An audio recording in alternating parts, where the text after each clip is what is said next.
Hey there, friend. Pull up a seat. Let's sit for a while and talk about something that's been on my mind. A story I heard once that stuck with me about a man searching for answers, just like so many of us do. I'm not here to teach or preach, just to share this with you, the way I'd tell it over a quiet cup of coffee on a slow evening. It's a story about struggle, about longing, and about finding a path forward even when the road feels impossibly steep. Picture this. There's a man, worn down by life, his pockets empty, his heart heavy with questions. He's watched others rise, people building empires, earning fortunes beyond what he can even imagine. And then there's him, scraping by, day after day, wondering why. Why does the world seem to favor some and forget others? What's the secret he's missing? So, in his desperation, he seeks out a wise soul. Someone they call Mahatma, a teacher of deep understanding. He sits at the Mahatma's feet, his voice trembling a little, and asks, "Why am I stuck in poverty while others soar? What separates the successful from the rest of us?" I can feel that ache, can't you?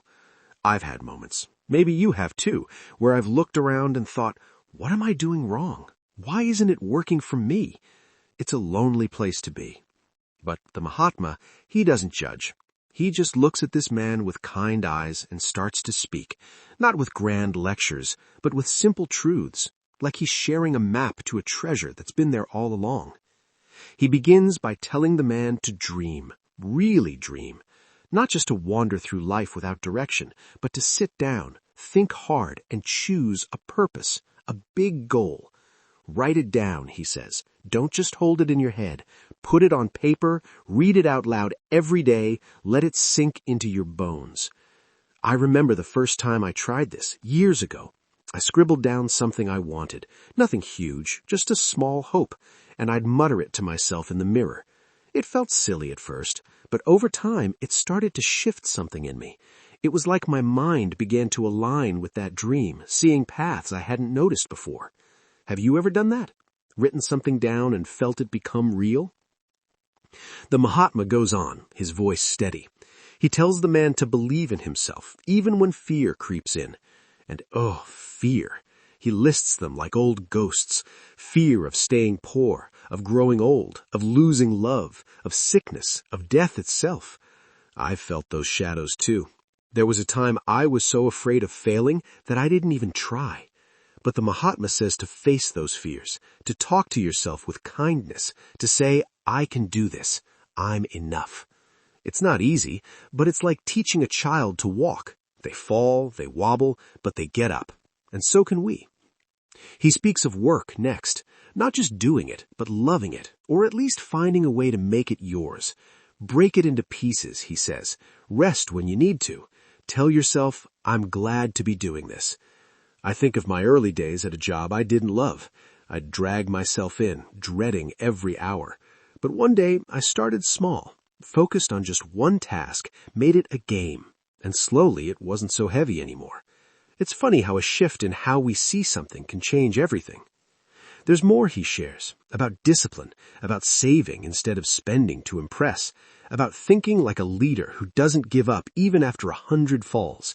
He talks of creativity, of stepping outside the usual, letting life's hard knocks teach you new ways to solve old problems. I've stumbled into that myself. Some of my best ideas came when I was at my lowest, when I had no choice but to think differently. Ever had that happen? Where pain turned into a spark? He tells the man to do more than what's asked, to give without expecting right away, to build a presence that draws people in, not with flash, but with warmth, with a smile, with clean hands and a kind word, and to ignore the naysayers, the ones who will always find fault. Oh, I know those voices. They've pulled me down before, made me doubt, but the Mahatma's right. Don't argue, don't sink to their level, just keep walking. There's a quiet strength in what he says next. Stay focused. Don't jump from one goal to another just because someone else's path looks shinier. Pick your destination and stick to it, even if the way there twists and turns. Work with others, he adds, but choose wisely. Find people whose hearts match yours, whose skills lift you up as you lift them. And when you fail, and you will, don't call it failure. Call it a lesson. I've messed up plenty, friend, but each time I've learned something, even if it took years to see it. Patience, he urges. Respect everyone, hold your temper, give second chances. And finally, look inside. Don't blame luck or family or the world. Success starts within, with believing you're capable, with shaking off laziness and starting, even if it's slow. It may take time, he says, but keep going. Success will come. The man listens, his face softer now, like a weight has lifted. He thanks the Mahatma, stands, and walks away. Not with all the answers, but something better, a beginning. I like to think he went home that night, sat with a scrap of paper and wrote down a dream. Maybe he stumbled 1,000 times after that, but I bet he got up 1,001. I don't know where you are right now, friend. Maybe you're feeling like that man, lost in questions. Or maybe you're already on your path, just needing a reminder to keep going. But sitting here with you, I'm reminded of something simple. We're all figuring it out step by step. So what's one thing you could write down tonight? One small dream to whisper to yourself.